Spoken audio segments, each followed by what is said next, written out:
সুপ্রিয় দর্শক, আসসালামু আলাইকুম।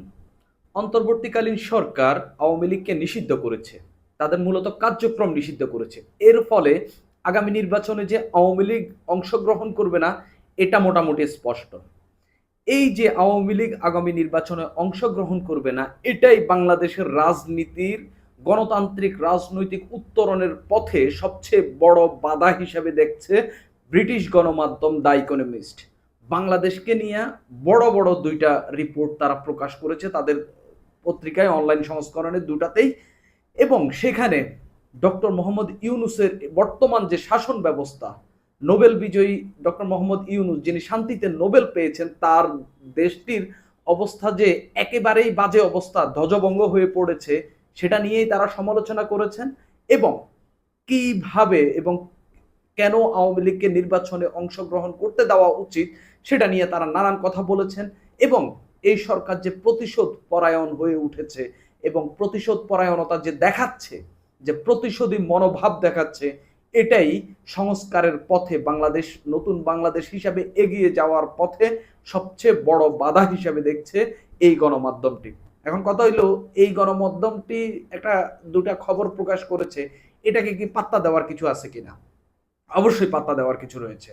আমরা দেখেছি শেখ হাসিনার শাসন আমলে যখন তিনি তিনবার মোটামুটি একেবারে বাজে নির্বাচন দিয়ে তিনি যখন ক্ষমতায় থেকে গেলেন, আমরা দেখতাম মাঝে মধ্যে বিদেশি মিডিয়াতে এটা নিয়ে কথাবার্তা হইতো, লেখালেখি হইতো।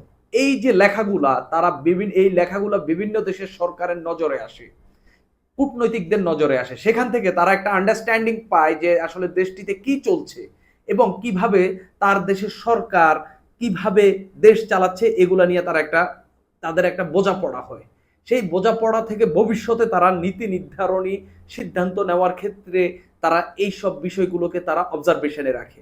ঠিক একইভাবে যেহেতু শেখ হাসিনার তুলনায় ডক্টর মোহাম্মদ ইউনুস আন্তর্জাতিকভাবে বেশি পরিচিত, এই রিপোর্টগুলো তার শাসনামলে, তিনি সরকার প্রধান থাকা অবস্থায় একটা দেশের এই অবস্থায় যেখানে প্রতিশোধ পরায়ণতা জেগে উঠেছে, যেখানে মব হচ্ছে, যেখানে গণতান্ত্রিক পথে বাধা তৈরি করার জন্য একটা বড় রাজনৈতিক দলকে নিষিদ্ধ করার মতো ঘটনা ঘটানো হচ্ছে, কার্যক্রম নিষিদ্ধ করে দেওয়া হচ্ছে, সভা সমাবেশ করতে দেওয়া হচ্ছে না, নির্বাচনে অংশগ্রহণ করার পথে বাধা তৈরি করা হচ্ছে, এগুলা কোনোভাবেই আন্তর্জাতিকভাবে ডক্টর মোহাম্মদ ইউনুসের জন্য ভালো বিষয় না। আপনার আন্তর্জাতিক সম্প্রদায় যখন এই রিপোর্টগুলোর মাধ্যমে ধীরে ধীরে অন্যদিকে বা আপনার বিষয়ে নেতিবাচক মনোভাব তৈরি হবে এবং পাশাপাশি যখন আপনার দেশে আপনার বিরুদ্ধে ক্ষোভ তৈরি হবে, এই দুয়ে দুয়ে মিলিয়ে কিন্তু একটা সরকারের পতন হয়। সেটা আমরা শেখ হাসিনার সরকারের সময় দেখেছি। একটু দেখি, আমার কাছে এই যে ইকোনমিস্ট যে শিরোনামটা করেছে, এটাই খুবই ইন্টারেস্টিং লেগেছে। তারা একেবারে সরাসরি আনব্যান দ্য আওয়ামী লীগ, আওয়ামী লীগকে যে ব্যান করা হয়েছে সেটা আনব্যান করে দাও, সেই ব্যানটা খুলে দাও, এরকম কথা বলা হচ্ছে। এটা তাদের প্রিন্ট সংস্করণের যে শিরোনাম এটা। কিন্তু অনলাইন সংস্করণে তাদের শিরোনামটা ছিল banning the opposition is no way to revive Bangladesh democracy.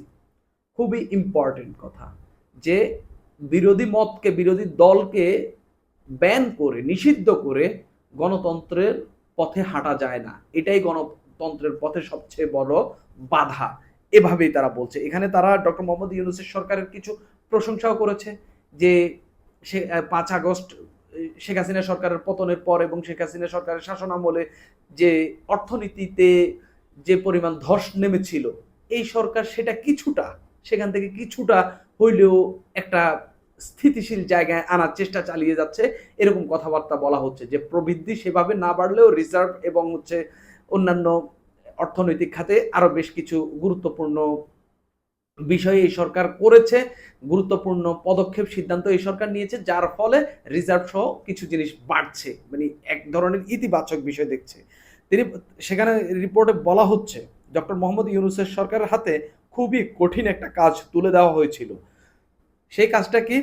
দীর্ঘদিনের অপশাসনে দেশের গণতান্ত্রিক কাঠামো ভেঙে পড়া, দুর্নীতি রন্ধ্রে রন্ধ্রে ছড়িয়ে যাওয়া এবং সরকার বিরোধীদের আইন বহির্ভূত মারধর করার ঘটনা ছিল সাবেক সরকারের আমলে প্রায় নিয়মিত ঘটনা। অর্থাৎ শেখ হাসিনা সরকারের আমলের কথাও কিন্তু তারা খুব ভালোভাবে সমালোচনা করছেন, যে এই সরকারটির পতনের পর ডক্টর মোহাম্মদ ইউনূসকে সেইগুলোই নিরসন করার দায়িত্ব দেওয়া হয়েছিল। এই দায়িত্বটা খুবই কঠিন।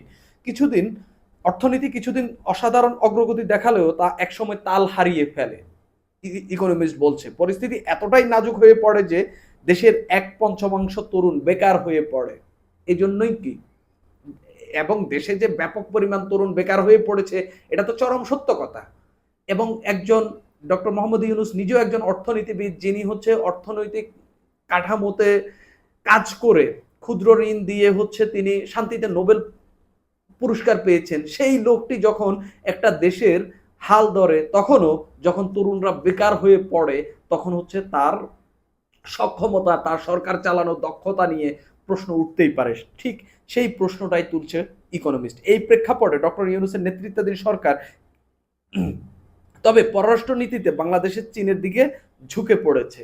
আমরা জানি চীন একটা বাংলাদেশের উপর একটা চাপ তৈরি করেছে। চীন পাকিস্তান মিলে একটা বাংলাদেশ সহ একটা জোট তৈরির কথা বলা হচ্ছে। এই রিপোর্টেও সেই কথা বলা হচ্ছে, যার কারণে ভারত থেকে ট্রানজিট বাতিল করা হয়েছে। যুক্তরাষ্ট্রের সঙ্গে বাংলাদেশের বর্তমানে সম্পর্ক ভালো না, ভারতের সঙ্গে বাংলাদেশের সম্পর্ক ভালো না।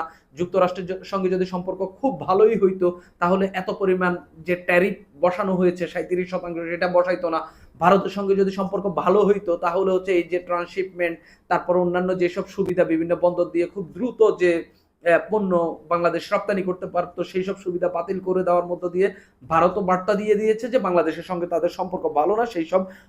সেই সব বিষয় নিয়ে আলাপ আলোচনা রিপোর্টে বিস্তারিত আলাপ করা হয়েছে। ডক্টর ইউনূসের গুরুত্বপূর্ণ একটি কাজ হচ্ছে বাংলাদেশের রাজনৈতিক দলগুলোকে নতুন নির্বাচনের পদ্ধতিতে সম্মত করিয়ে দেশের রাজনীতি নতুন করে গড়ে তোলা। তবে এর প্রক্রিয়া নিয়ে রাজনৈতিক দলগুলোর মধ্যে অসহিষ্ণুতা বৃদ্ধি পাচ্ছে, আর এই রাজনৈতিক মনোমালিন্যর রেশ গড়াচ্ছে হাঙ্গামাতে। খুবই বাস্তবভাবেই তারা কিন্তু এই কথাগুলো তুলে ধরেছে। জুনের মাঝামাঝি একদল লোক সাবেক নির্বাচন কমিশনারকে হেনস্থা করে, যার বিরুদ্ধে 2018 সালের ভোট কারচুপিতে জড়িত থাকার অভিযোগ রয়েছে। এর আগে মে মাসে আওয়ামী লীগের কার্যক্রম নিষিদ্ধ করে অন্তর্বর্তীকালীন সরকার, সেটাও একটা চাপের মুখে। এই নিয়ে দেশে বিদেশে ব্যাপক বিতর্ক তৈরি হয়। সবশেষে এই রিপোর্টের আনবেন দ্য আওয়ামী লীগের রিপোর্টের শেষের দিকে তারা যেটা বলছে, বাংলাদেশ বর্তমান সরকারের উচিত আওয়ামী লীগের উপর নিষেধাজ্ঞা বিধিনিষেধ সরিয়ে তাদের নির্বাচনে অংশগ্রহণের সুযোগ করে দেওয়া। এখনো তাদের ব্যাপক জনসমর্থন রয়েছে। তাদের স্বাধীনভাবে কার্যক্রম পরিচালনা করতে দিলে আওয়ামী লীগ নির্বাচনে যে জয়লাভ করে এটা খুব বেশি মানুষ বিশ্বাস করে না। অর্থাৎ তারা বলতে চাচ্ছে যে তাদেরকে যদি নির্বাচন করতেও দেওয়া হয়, সভা সমাবেশ করতেও দেওয়া হয়, তারা যে আগামী নির্বাচনে জয়লাভ করবে এটা অনেক মানুষ বিশ্বাস করে না। অর্থাৎ তারা নির্বাচনে হারছে, এটা মোটামুটি এই কথাই বলা হচ্ছে। তবে সংসদে তাদের উপস্থিতি বিজয়ীরা জবাবদিহির মধ্যে থাকবে। অর্থাৎ আওয়ামী লীগ যদি সংসদে উপস্থিত থাকে তাহলে বিজয়ী যারা হচ্ছে সরকার গঠন করবে তাদেরকে জবাবদিহির মধ্যে রাখা যাবে। নতুন বাংলাদেশ তৈরিতে প্রতিহিংসার বদলে পুনর্মিলন খুবই প্রয়োজন, এটাই ইকোনমিস্ট স্পষ্টভাবে বলছে। ইকোনমিস্টের যে আরেকটি রিপোর্ট, সেটা বাংলাদেশে যে সব অনুবাদ করে ছাপা হয়েছে, সেখানে একটি শিরোনাম যে সংস্কারের পথে বড় বাধা হচ্ছে প্রতিশোধ প্রবণতা। এই রিপোর্টে যে বাংলাদেশে মব হচ্ছে, ডক্টর মোহাম্মদ ইউনূস একজন নোবেল লরিয়েট, যিনি হচ্ছে যার সরকার প্রতিশোধ পরায়ণ হয়ে উঠেছে। এখানে বেশ কিছু বিষয় মেনশন করা হয়েছে। তবে এটাও বলে রাখা ভালো যে শেখ হাসিনা সরকারের সময় ডক্টর মোহাম্মদ ইউনূসকে ব্যাপক আকারে হেনস্থা করা হয়েছে, তাকে আদালতে পর্যন্ত নেওয়া হয়েছে, তার বিরুদ্ধে অনেক মামলা হয়েছে।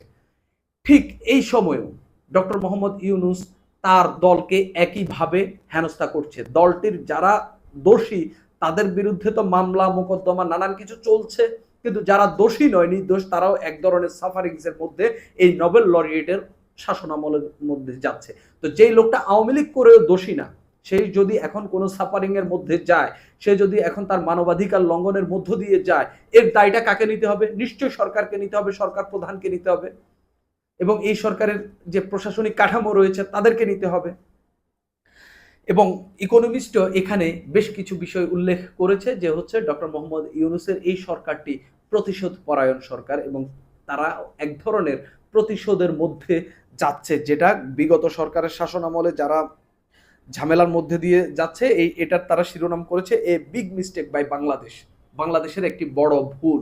সেই ভুলটাই হচ্ছে এই প্রতিশোধ প্রবণতা, এবং এবং আওয়ামী লীগকে নিষিদ্ধ করার যে ভুল, এখানে তারা আওয়ামী লীগের বিষয়ে একটা গুরুত্বপূর্ণ তথ্য দিয়েছে। অর্থনীতিতে কথা তো আগেই বলেছি, তারা বলছে প্রবৃদ্ধি কিছুটা কমলেও প্রবাসী আয়, বৈদেশিক মুদ্রা এগুলো বেড়েছে, মুদ্রাস্ফীতি 1200% থেকে নেমে 9% এসেছে। তারা একটা জরিপের কথা বলছে, যে জরিপটি আসলে তারা চালিয়েছে কিনা, কিন্তু তারা বলছে যে একটা জনমত জরিপে তারা বেশ কিছু তথ্য পেয়েছে, সেখানে 5% ভোটার, অর্থাৎ এই যে এনসিপি নতুন দলটি গঠন হয়েছে, এই দলটিকে সরকার সহায়তা করছে। তারা বলছে যে এটা এক ধরনের ভালো, কিন্তু সরকার এদেরকে সহায়তা, তারা সরকার চাচ্ছে যে এই দলটি উঠে আসুক। তবে তারা এক জনমত জরিপের কথা বলছে, যে জরিপে 5% লোক এদেরকে ভোট দিতে চায়, এনসিপি কে ভোট দিতে চায়।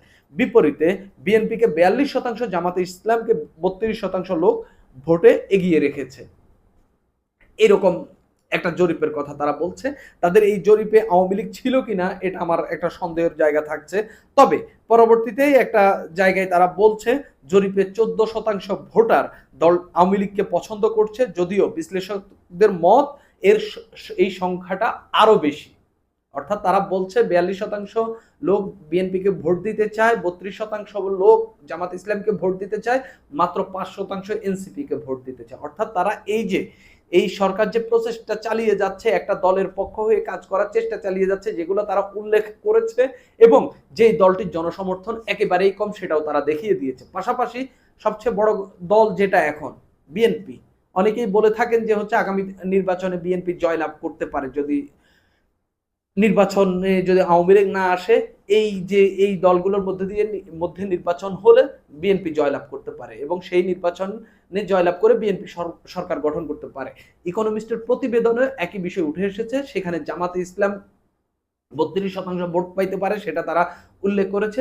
14% লোক এখনো আওয়ামী লীগের পক্ষে ভোট দেওয়ার কথা বলছে, তাদের রিপোর্টে তারা উল্লেখ করেছে। তবে তারা এটাও উল্লেখ করেছে যে বাংলাদেশের মানুষ তাদের রাজনৈতিক পছন্দ সরাসরি বলতে চায় না, অনেকেই তারা এটা ভোটের ব্যালটের মধ্যে দিয়ে প্রকাশ করে অনেকেই। সেই জায়গায় তারা বলছে যে এই সংখ্যাটি 14% না, এটা আরো বেশি। তো ধরেন 20%, তো 20% ভোটারকেও যদি 20% ভোটারের দলটিকে যদি আপনি বাইরে রাখেন, আওয়ামী লীগের লোকজন আমাকে বলবেন 20% না আরো বেশি, ধরলাম 20%, কমাই ধরলাম, 20% লোকের দলটিকে যদি আপনি নির্বাচনের বাহিরে রাখেন, তাহলে এই নির্বাচনটি কিভাবে 2014, 2018, 2024 নির্বাচনের চেয়ে আলাদা? এই যে ডক্টর ইউনূসের সরকার যে এত ঢাকঢোল পেটাচ্ছে যে এত ভালো নির্বাচন, ইতিহাসের সেরা নির্বাচন করবে, আপনি 10% ধরলাম, 20% ধরলাম, 25% ধরলাম, 30% ধরলাম, যেটাই যে একটা আমেরিকান লীগের লোকেরা বেশি করে ধরেন, তাদের বিরোধীরা কম করে ধরেন, এই সংখ্যক লোককে বাহিরে রেখে আপনি কিভাবে নির্বাচন করবেন? ঠিক এই কথাটি ইকোনমিস্ট বলার চেষ্টা করছে। তারা বলছে এই যে যাত্রা ডক্টর মোহাম্মদ ইউনূসের সরকার শুরু করেছে, এটাই ভুল যাত্রা, এটাই বাংলাদেশের গণতন্ত্রের পথে বাধা, এবং এগুলোই বাংলাদেশের বড় মিস্টেক এই 5 আগস্টের পর এই সরকার করে যাচ্ছে। তারা ইউনূসের সরকারের খুব বেশি প্রশংসা করার জায়গা পায়নি। তারা ইউনূস সরকারকে একেবারেই দুটা রিপোর্টেই তুলোধুনো করেছে। আমি দুটা রিপোর্টই খুব ভালো করে পড়েছি। শুধুমাত্র অর্থনৈতিক জায়গায় ডক্টর মোহাম্মদ ইউনূসের সরকারের কিছুটা প্রশংসা তারা করেছে, এই ছাড়া বাকি সব জায়গায় সরকারকে তারা তুলোধুনো করেছে। বিশেষ করে মব নিয়ে, বিশেষ করে আওয়ামী লীগের কার্যক্রম নিষিদ্ধ নিয়ে, আরো এই সরকারের যে অদক্ষতাগুলো রয়েছে, তারা যে রাষ্ট্র পরিচালনায় যে প্রায় অদক্ষ, সেই সব বিষয় নিয়ে তারা আলোচনা করেছে। তারা স্পষ্ট বাংলাদেশ সরকারের প্রতি আহ্বান করেছে, আনব্যান দ্য আওয়ামী লীগ, আওয়ামী লীগের নিষেধাজ্ঞা তুলে দাও। অর্থাৎ কার্যক্রম নিষেধাজ্ঞা বলেন, বা কার্যক্রমের মধ্যে দিয়েই তো আদতে সবই নিষিদ্ধ করে রাখা হয়েছে। তো এটা আসলে সরকারের শোনার দরকার আছে কিনা? সরকারের শোনার দরকার নেই। এটা নিয়েই একটা আন্তর্জাতিক জনমত তৈরি হবে, সেখান থেকেই সরকার হয়তো একটা চাপ খাইতে পারে। এগুলোর খুব বেশি প্রভাব নেই। তবে তবে কালেকটিভলি যখন হচ্ছে, এখন ইকোনমিস্ট করেছে, যদি 2 দিন পরে নিউ ইয়র্ক টাইমস যদি রিপোর্ট করে দেয়, যদি ওয়াশিংটন পোস্ট যদি রিপোর্ট করে দেয় একই বিষয়, যদি হচ্ছে গার্ডিয়ান একই বিষয়ে রিপোর্ট করে দেয়, তখন কি করবেন? তখন কিন্তু এই যে কথাটা, এটা আন্তর্জাতিকভাবে খুব ভালোভাবে প্রচার হয়ে যাবে। সেটাই ডক্টর মোহাম্মদ ইউনূসের জন্য অশনি সংকেত। সুপ্রিয় দর্শক, আজ এই পর্যন্তই।